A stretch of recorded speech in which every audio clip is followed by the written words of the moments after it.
हनुमान जी हैं कौन? उन्हें चिरंजीवी कहा गया है। कैसे हम उनकी प्रेजेंस को फील कर सकते हैं? वो हैं कहाँ? अच्छा, मैं एक प्रसंग सुनाता हूँ तुम्हें, छोटा सा, बड़ा गहरा प्रसंग है। हिमालय के एक महायोगी हैं पूज्य स्वामी ब्रह्मदेव जी।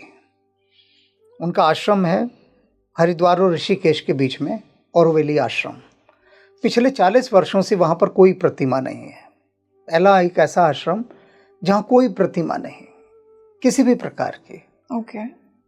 अब मुझे एक भीतर से हनुमान जी ने प्रेरणा दी कि तुम एक ऐसा स्थान बनाओ जहाँ पर कि जो ध्यानी हैं उनको ध्यान की अगली यात्रा पर भेजा जा सके, कोई एक ऐसा स्थान। तो मैंने कहा हनुमान जी स्थान तो है ही नहीं, कहाँ से बनाऊँ मैं? तो उन्होंने कहा मैं सब प्रबंध कर दूंगा, चिंता मत करो। तो गोरखपुर के एक कोई भक्त हैं, उन्होंने कहा कि आपका जब वो स्थान बनेगा ना, उसके लिए मैं चाहता हूँ हनुमान जी की प्रतिमा आप मेरी तरफ से एक स्थापित कीजिए। बहुत साधारण से कहीं सिक्योरिटी गार्ड की नौकरी करने वाला कोई व्यक्ति रिटायर हो चुका। उसने कहा जब से मैंने नौकरी शुरू की थी तब से मैं एक कोष बनाता गया अपने पास, उसमें पैसे डालता गया कि कभी मैं इसको हनुमत सेवा में लगाऊंगा। मेरी बड़ी इच्छा थी कि मैं हनुमान जी का एक मंदिर बनाऊं। मैं वो कभी नहीं कर सकता, लेकिन मैंने उनका सारा पैसा जोड़ लिया। और अब मुझे लगता है कि मैं अधिक दिन जीवित नहीं रहूंगा, मेरी हालत बहुत खराब है। आप उस प्रतिमा को बनवा लीजिए और बनवाकर आप अपने पास रख लीजिए। उनके कहने पर प्रतिमा बनी, आ गई हमारे पास। अब देखना हनुमान जी कैसे स्थान चुनते हैं अपना, बड़ी गहरी बात। अब जब आ गई तो मैंने उनसे कहा कि मैं चाहता हूं इनके कहीं ना कहीं स्थापना हो। तो मैंने पूज्य स्वामी ब्रह्मदेव जी से कहा कि आपका जो आश्रम है उसमें मैंने हनुमान जी की उपस्थिति को अनुभव किया है, अभी भी किया है, क्योंकि उस स्थान में इतना गहरा गहन मौन है, गहन शून्य है। कुछ भी ऐसा नहीं है वहां पर कि कण मात्र का भी कोई शोर होता हो। बिल्कुल गहरा, दूर दूर तक वहां पर आम के बाग हैं और रात को हिरणों के झुंड आते हैं उसमें, हाथी आते हैं उस आश्रम के अंदर, और मैंने खुद वहां पर देखे। तो मैंने स्वामी जी से कहा मेरी एक विनती है आपसे कि यहां पर आप हनुमान जी की प्रतिमा को स्थापित। तो एक क्षण के लिए उन्होंने आंखें बंद की होगी। उन्होंने कहा ठीक है, हनुमान जी ने कहा है कि मैं यहां आना चाहता हूं, पहली बार। और जब वो प्रतिमा वहां गई, 4 लोग उसे उठा रहे थे और स्वामी ब्रह्मदेव जी ने अकेले उस प्रतिमा को उठाया। अब देखो, जिसको 4 लोग एक साथ मिलकर उठा रहे हो, ऐसा लग रहा था कि जैसे हनुमान जी ने अपने आप को निर्भर कर दिया हो उनके आगे। और वो सबकी रिकॉर्डिंग्स हैं, यूट्यूब पर भी उपलब्ध हैं वो। अब वहां पर जाकर हनुमान जी ने अपने को आपको वहां पर स्थापित किया। 40 वर्षों में सिर्फ एक ही प्रतिमा उनकी गई। अब वो जो स्थान है वो ऐसा ऊर्जा क्षेत्र में रूपांतरित हो गया है कि वहां बैठते ही हनुमान जी के उस प्रतिमा के आगे चारों तरफ वहां पर बिल्कुल गहन मौन है। और जिस स्थान पर स्थापित हुई है वो कदम का वृक्ष है। वहां पर 160 देशों की मिट्टी लाकर डाली गई है और संसार की लगभग हर नदियों का जल वहां पर डाला गया लाकर। उसको नाम दिया गया विश्व मंदिर, वर्ल्ड टेम्पल। और वो ऐसा अद्भुत स्थान है कि मैंने आज तक ऐसा स्थान नहीं देखा, उसका जो निर्माण हुआ। अब हनुमान जी वहां पर आकर विराजमान हो गए। हनुमान जी, तुमने पूछा क्या है? हनुमान जी एक विराट ऊर्जा है, एक ऐसी ऊर्जा जो इस संसार के अंदर संतुलन बना रही है। उस युग में भी एक सुना होगा तुमने, आरती कीजिए हनुमान लला की, दुष्ट दलन रघुनाथ कला की। तो ये जो रघुनाथ कला, रघुनाथ जी से हनुमान जी ने कला सीखी। कौन सी कला सीखी? दुष्ट दलन करने की। दुष्ट दलन कहते हैं दुष्टों को नियंत्रित करने की, अनुशासित करने की।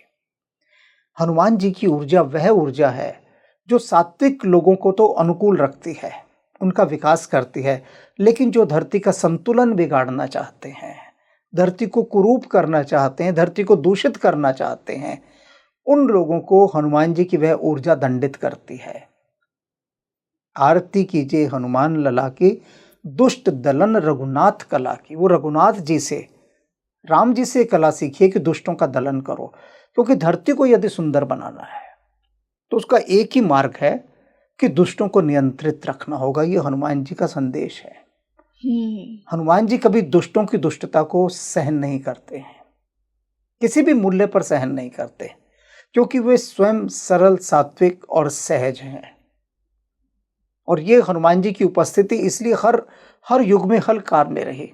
महाभारत में भी अर्जुन की रथ की पताका के रूप में हनुमान जी विराजमान है। सभी युगों में वो विराजमान है, क्योंकि ये एक ऐसी विराट शक्ति है जो पूरे ब्रह्मांड में संतुलन स्थापित कर रही है, और ये बहुत कम लोग जानते हैं। आज जितना भी संतुलन कम से कम भारतवर्ष का बना हुआ है, इस भारतवर्ष पर तो ईश्वरीय कृपा अपार है। बिल्कुल। हमारे भारतवर्ष पर, हमारा मैं इसलिए कह रहा हूँ क्योंकि मेरा जन्म यहाँ हुआ है। अगर मेरा जन्म दूसरे देश में होता तो मैं ये कहता उस भारतवर्ष पर ईश्वर की अपार कृपा है। और इस कृपा को समझो, हमारे देश पर कितनी बड़ी कृपा है, और हनुमान जी इस कृपा को संतुलित रखे हुए हैं। पूरा संसार कितनी कितनी परेशानियों में चल रहा है, लेकिन भारतवर्ष कितना शांत है। सबको भोजन मिल रहा है, सबको चिकित्सा मिल रही है, हर चीज की सुविधा है ना। उन देशों में देखो जहां लड़ाइयां चल रही हैं, कितनी मुश्किल है। तो हनुमान जी ने इस देश को बहुत संभाल कर रखा हुआ है। वो इस देश में सुख शांति बनाए रखते हैं। कुछ भी हो जाए, कैसा भी हो जाए, लेकिन इस देश के देशवासी सदा प्रसन्न चित्त रहते हैं। ये हनुमान जी की बड़ी अपार कृपा है। और देखो इस देश पर कितनी बड़ी कृपा है। पूरे विश्व में कोई देश ऐसा नहीं होगा जहां 6 ऋतुएं एक साथ होती हों, यहां होती हैं। कोई देश ऐसा नहीं होगा जहां का सब तरह का परिवेश अलग हो। कश्मीर में चले जाओ बर्फ पड़ रही है, चेरापूंजी में चले जाओ बारिश हो रही है, राजस्थान में चले जाओ रेगिस्तान है। एक ही दिन के अंदर आप इस धरती के सभी मौसम को भारत में देख सकते हैं। और हनुमान जी ने सब ऋतुओं को संतुलित करके रखा हुआ है।